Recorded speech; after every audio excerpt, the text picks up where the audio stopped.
Bonjour et bienvenue dans une nouvelle vidéo dédiée à que faire en Corée du Sud.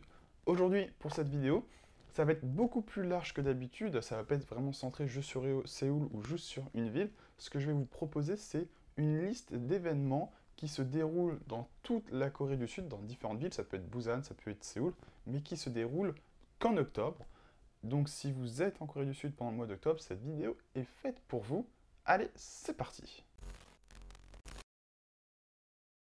Et commençons avec le Incheon K-pop Festival qui cette année se tiendra le 12 octobre à Incheon. Il était plus tôt l'an dernier, il était en septembre.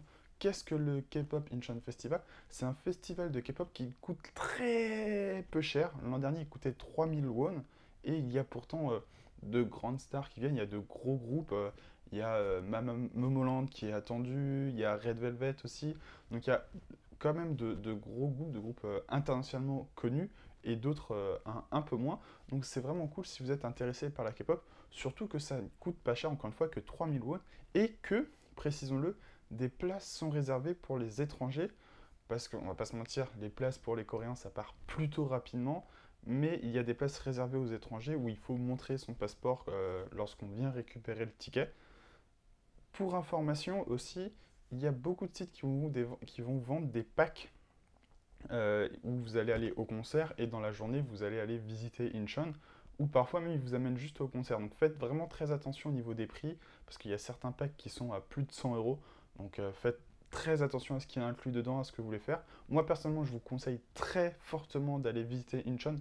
Le concert se déroule à Incheon, donc partez le matin, allez récupérer votre place, et après allez visiter Incheon. C'est vraiment la chose que je vous conseille de faire.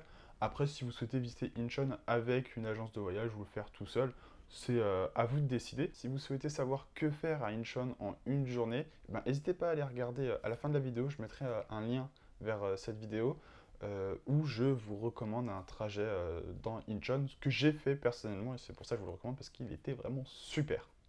Pour passer à la suite, on va quitter Séoul et aller au Mingdeungsan Mountain Festival, ou aussi appelé le Mingdeungsan Mountain Silvergrass Festival. Le nom anglais, évidemment, hein, le nom coréen, ce n'est pas comme ça.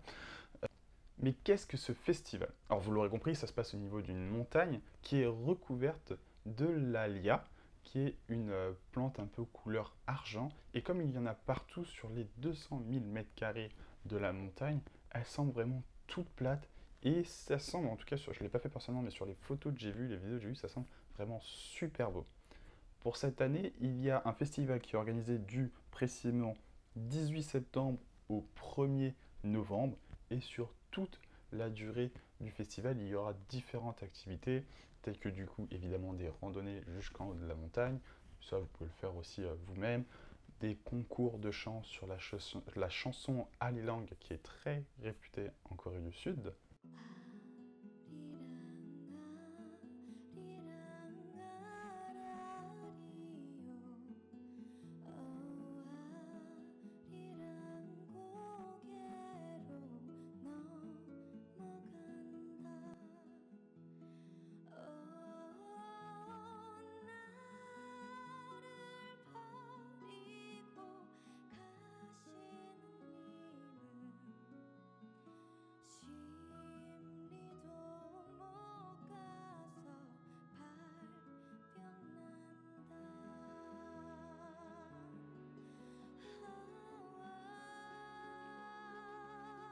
Mais aussi de l'équitation, des concours de photos et plein d'autres choses.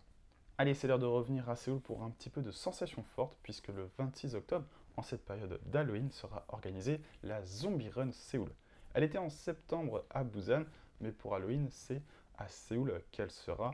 C'est une course semée d'embûches, mais aussi et surtout de zombies qui vont essayer de vous attraper. Toujours sur Séoul, le Seoul International Firework Festival. C'est un festival international de feux d'artifice. Plusieurs pays sont conviés et viennent présenter une production dite nationale. Et à la fin, il y a un grand feu d'artifice organisé par la Corée du Sud. Ce dernier se passe à Yeonggi-do. Peu importe où vous êtes sur Yeonggi-do, vous inquiétez pas, vous le verrez. Par contre, quelque chose de très important, faites attention à vous, comme je l'expliquais dans le vlog que j'ai fait l'an dernier, il y a énormément de monde.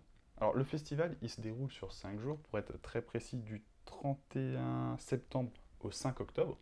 Les feux d'artifice finaux, le bouquet final, vraiment là où il y a les feux d'artifice internationaux et celui de la Corée du Sud, c'est le 5 octobre. Ça commence même déjà dans l'après-midi. Ils font des feux d'artifice pendant le jour. C'est plutôt cool à voir. Mais il y a énormément de monde. L'an dernier, il y avait plus de 1 200 000 personnes. Donc, comme je disais dans le vlog, prendre le métro, après, c'est très compliqué parce qu'il y a beaucoup trop de monde et il est très probable que le métro ferme avant que vous puissiez rentrer. Donc, préparez-vous à marcher ou armez-vous de patience. Mais avant ça, et en ce début de mois, il y a du 1er au 13 octobre le Jinjun Lantern Festival. C'est un festival de lanternes qui se déroule du coup sur l'eau et il y a aussi une partie sur Terre qui est très particulier parce que très lié à l'histoire de Jinju, qui est un endroit qui a vu plusieurs batailles navales entre la Corée du Sud et le Japon et cela se retransmet dans l'art et du coup dans le Jinjun Lantern Festival. Ici aussi, bien évidemment, je ne peux que vous conseiller de prendre un jour entier, voire peut-être même deux, afin de visiter Jinju, les alentours, la richesse de cette ville et de la région, et en profiter pour assister au Lantern Festival et ne pas y aller que pour ça.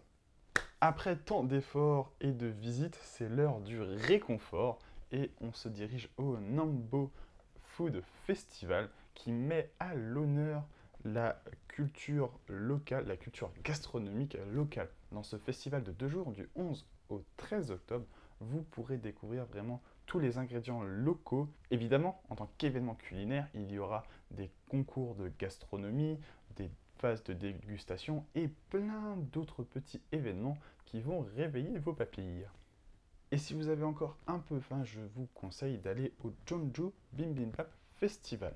Le bibimbap, vous savez tout ce que c'est, je pense, c'est un repas vraiment très traditionnel de Corée du Sud, mais à Jeonju, il est fait avec 30 éléments différents, c'est beaucoup. Tous seront exposés et présentés lors de ce festival. D'ailleurs, en tant que élément gustatif, en tant que gastronomie culturelle coréenne, ce festival se passe dans le Hanok Village, donc dans la ville traditionnelle de Jeonju. C'est donc une liste d'événements organisés en octobre en Corée du Sud. Si vous avez pu y aller sur des années auparavant, n'hésitez pas à dire en commentaire vos petites recommandations, vos avis sur ce que vous avez pu faire ou ce que vous auriez souhaité faire. Et si vous avez l'occasion d'y aller cette année, bah, pensez à moi, revenez sur la vidéo, mettez un petit commentaire en mode « Ah ouais, c'était trop cool » ou en fait « Non, je suis allé là, mais peut-être ça aurait été mieux d'aller là ». Bref, n'hésitez pas à commenter, à partager, à liker et à vous abonner. Encore une fois, merci et à bientôt.